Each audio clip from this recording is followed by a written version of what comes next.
Et on va le voir tout de suite avec Mathieu Lefebvre, qui est président de Waga Énergie. Donc Waga Énergie qui au début était... Vous pouvez rester pendant la présentation de Monsieur Lefebvre, si vous le voulez bien.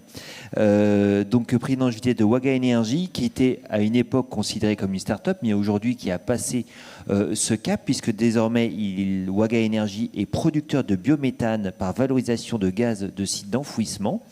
Et je vous propose donc qu'on écoute sa présentation, effectivement, de savoir où est-ce qu'on en est de cette technologie innovante.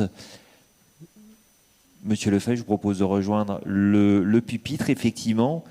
Comme je disais, donc pour le focus sur cette technologie, le prix et puis les potentiels de ce que vous développez avec Waga. Merci beaucoup, ravi d'être là au Congrès du Gaz. Parlez bien près de... Voilà. Merci beaucoup et ravi d'être là au Congrès du Gaz aujourd'hui avec vous. Alors, j'ai 5 minutes, je vais essayer d'aller très très vite. Est-ce que ça fonctionne?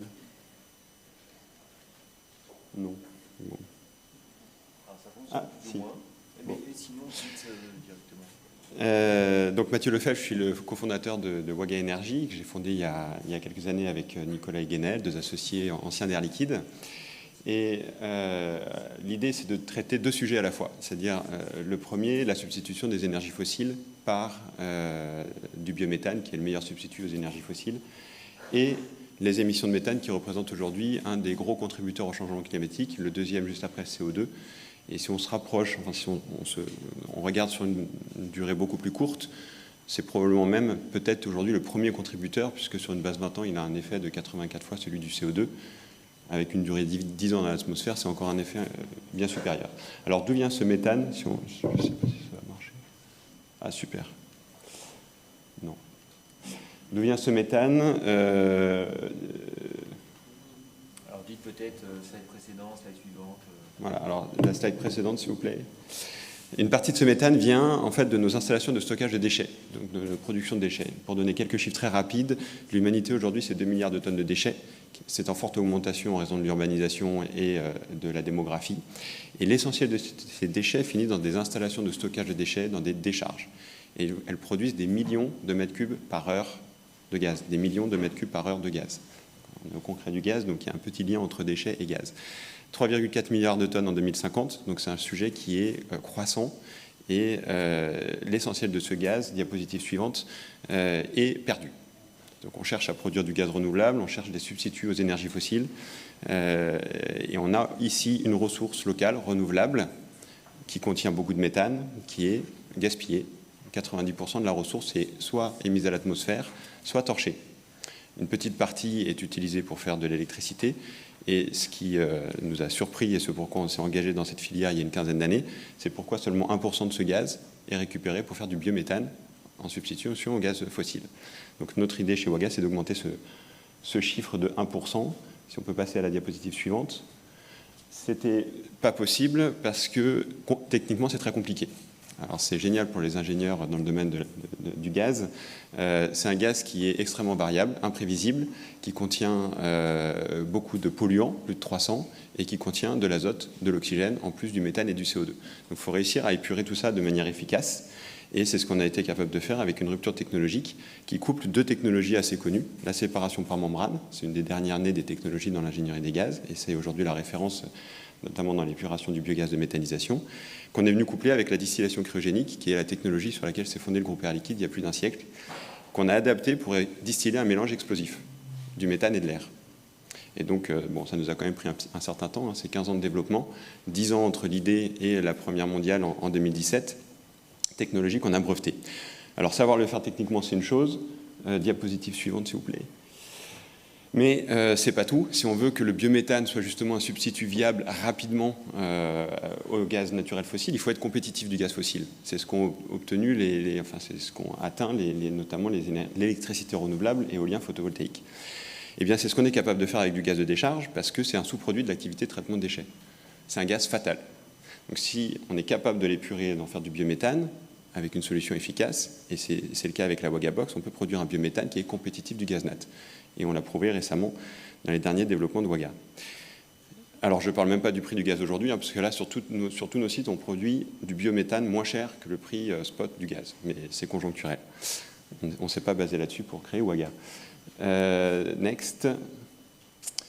Donc voilà une petite unité. Alors c'est des unités qui sont intégralement fabriquées en France, hein, dans le bassin grenoblois, et qui sont complètement automatisées. Il n'y a personne sur site. Tout est contrôlé à distance avec de l'intelligence artificielle et les smartphones et le centre de supervision qu'on a à Grenoble. Next.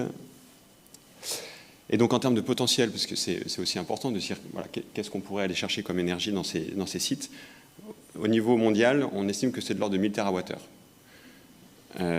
Et c'est un chiffre qui va augmenter jusqu'à à peu près 1800 TWh en 2050. 1800 TWh, c'est la consommation finale d'énergie de la France, toute énergie confondue. Donc le gisement est quand même substantiel. Et il faut savoir que 1000 TWh au prix du gaz d'aujourd'hui, c'est 70 milliards d'euros qui sont gaspillés et qui partent aux petits oiseaux. Next.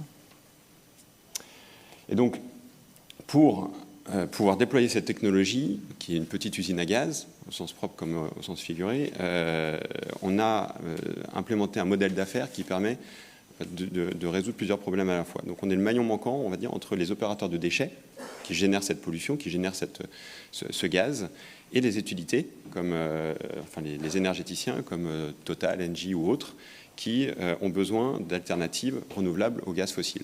Et donc on est le développeur, l'investisseur et l'exploitant de ces usines, et en fait on offre une ressource nouvelle à la place d'une pollution aux opérateurs de décharge, et une énergie renouvelable, la plus compétitive, la moins chère du marché pour les énergéticiens qui peuvent développer des offres alternatives. Et ce, sans investissement de leur part, c'est uniquement de la création de valeur brute, puisque au départ c'était une pollution, donc ensuite il y a distribution de la création de valeur. Prochaine. Donc cette technologie, première mondiale en 2017, aujourd'hui on a 10 usines en exploitation en France, donc on est un des premiers producteurs de biométhane en France, et on a commencé à déployer la solution à l'international, et on a 10 usines en cours de construction en France, et donc en Espagne, au Canada et aux USA. Donc un développement assez rapide, et des belles signatures avec Veolia, Suez ou Paprec notamment qui plébiscitent la solution. Ensuite, c'est 20 000 décharges à peu près dans le monde, donc ça occupe. 3 références très rapidement, des jolies références. Veolia, en cours de construction, elle devrait démarrer en février. C'est un projet qui va traiter plus de 3000 m3 de biogaz, donc produire 120 gigawattheures de biométhane par an, qu'on a signé il y a 1 an, et donc qui est en région parisienne, sur un des très beaux sites de Veolia, une des plus grosses installations de stockage de déchets. Et on est très fiers parce que Veolia nous a confié ce projet après avoir déjà testé la solution sur d'autres sites. Et on espère aussi que c'est le début du déploiement aussi plus international, notamment en Amérique du Sud ou dans d'autres pays dans lesquels est implanté Veolia. La prochaine, qui est majeure, celle-là, elle est très particulière parce que c'est le premier projet de production de biométhane, à notre connaissance, financé à travers un BPA, Biomethane Purchase Agreement. C'est-à-dire que l'Espagne n'a aucun mécanisme de soutien, contrairement à la France qui a le feed-in tarif. Et donc là, on a été capable de proposer de racheter le gaz donc à une jolie installation de stockage des déchets à côté de Barcelone, à l'opérateur Ferrovial, sans avoir derrière un mécanisme de soutien qui nous aide à réaliser ce projet. Donc on vend dans le cadre d'un contrat de 10 ans à un énergéticien européen le gaz à un prix qui est compétitif du gaz net. En tout cas, lui, il arrive à le commercialiser, à le marketer, notamment via la valeur verte. Next. Un joli projet aussi outre-Atlantique. Donc les technologies françaises dans le domaine des gaz renouvelables s'exportent. 98% de notre marché est à l'international pour nous, donc c'est évidemment essentiel. Ça, c'est un très joli projet avec une municipalité qui, jusqu'à présent, torchait 3400 m3 de gaz au Québec. Alors, il faut juste comprendre le contexte local. Au Québec, l'électricité est très peu chère.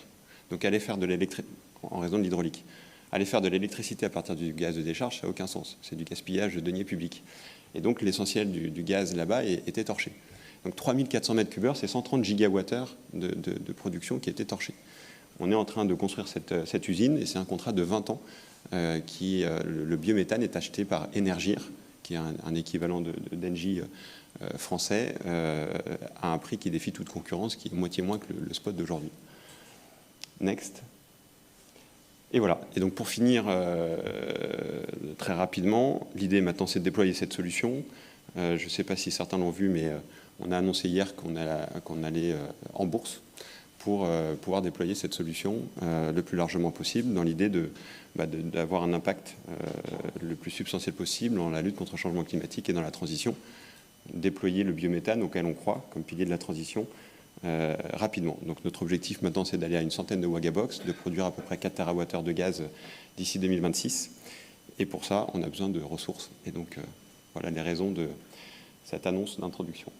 Eh bien, merci à vous, Monsieur Lefebvre, donc, pour Avec cette plaisir. présentation.